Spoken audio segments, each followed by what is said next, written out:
न्याय।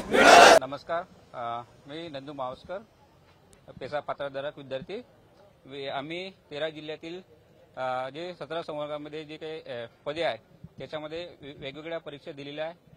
परीक्षा देऊन परीक्षा पास सुद्धा झालेल्या आहे, परंतु महाराष्ट्र शासनाने एका वर्षापासून आमचं जे काही पदभरती आहे हे कुठेतरी न्यायालयामध्ये प्रलंबित असल्याकारणाने ते अजून सुद्धा निकाली काढलेले नाही आहे। तर आमच्यासाठी एकच सर्वात महत्त्वाची मागणी आहे की आम्हाला लवकरात लवकर नियुक्ती देण्यात यावी, कारण 75,000 मेगा भरती महाराष्ट्र शासनाने काढले कशामुळे की आझादी का अमृत महोत्सव आपल्या महाराष्ट्रामध्ये साजरा करण्यासाठी, आणि त्याच अंतर्गत जर समजा आम्हाला आमचा नियुक्ती मिळत नसेल तर आम्ही कोणता आझादी का अमृत महोत्सव आम्ही कसं साजरा करणार। आम्ही आदिवासी विद्यार्थी कित्येक वर्षानंतर पेसा पदभरती होत होती, पण ते सुद्धा अजून एका वर्षापासून प्रलंबित आहे, आणि त्याच माध्यमातून जर समजा आम्हाला नियुक्ती मिळत नसेल तर कुठेतरी आमच्यावर अन्याय होत आहे। म्हणून मी महाराष्ट्र शासनाला एवढंच नम्र विनंती करतो की सर साहेब, आपण लवकरात लवकर आमचा नियुक्ती देण्यात यावी, आणि जे काही कोर्टाचं मॅटर असेल त्या अधीन राहून सुद्धा नियुक्ती देता येते। इतर संवर्गाला देता येते असेल तर आम्हाला पण त्याच माध्यमातून तुम्ही आम्हाला नियुक्ती देण्यात यावी। या ठिकाणी पेसा क्षेत्रातील जे 13 जिल्हा आहे, मेळघाटमधून असेल, अमरावती, मेळघाट, गडचिरोली, जळगाव, पालघर, नंदुरबार, नाशिक, नांदेड, यवतमाळ या प्रत्येक जिल्ह्यातून आम्ही सर या ठिकाणी आमरण उपोषणासाठी आलेलो आहे। या ठिकाणी जवळपास 300 विद्यार्थी या ठिकाणी उपस्थित आहे।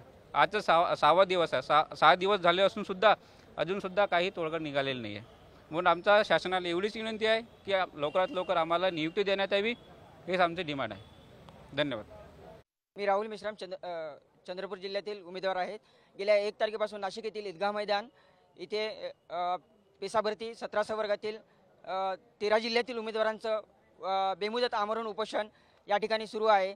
तर जे 17 संवर्ग आहेत त्यामध्ये तलाठी, शिक्षक, ग्रामसेवक, आरोग्यसेवक अशा प्रकारचे सर्व संवर्ग आलेले आहे करिता हे सर्व नियुक्तीसाठी या ठिकाणी थांबलेले आहेत। सर्वांचं म्हणणं एकच आहे की ज्या प्रकारे जे बिगर आदिवासी संघटना आहे यांनी ज्या प्रकारे कोर्टात याचिका टाकली आहे, तर या ठिकाणी 2 प्रकारे एक्झाम झाली होती, एक पेसा संवर्ग आणि एक नॉन पेसा संवर्ग। तर आमच्यासोबतच जे झाले होते नॉन पेसा संवर्ग त्यांना आज नियुक्त्या देण्यात आल्या आहे, परंतु पेसा क्षेत्रातले जे 13 जिल्ह्यातले उमेदवार होते यांच्यावर मुळात अन्याय का बरं?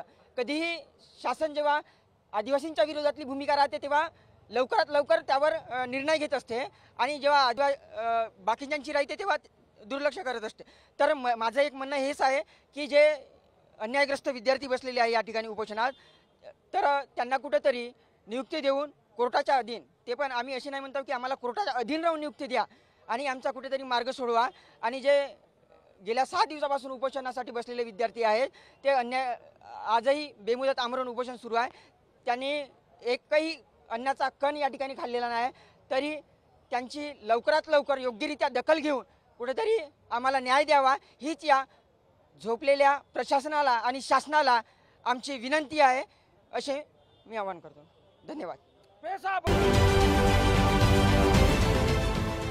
देश विदेशातील प्रत्येक घडामोडींचे लाईव्ह अपडेट मिळवण्यासाठी आता साम टीव्हीच्या सर्व सोशल मीडिया प्लॅटफॉर्मला लाईक, फॉलो आणि सबस्क्राईब करा।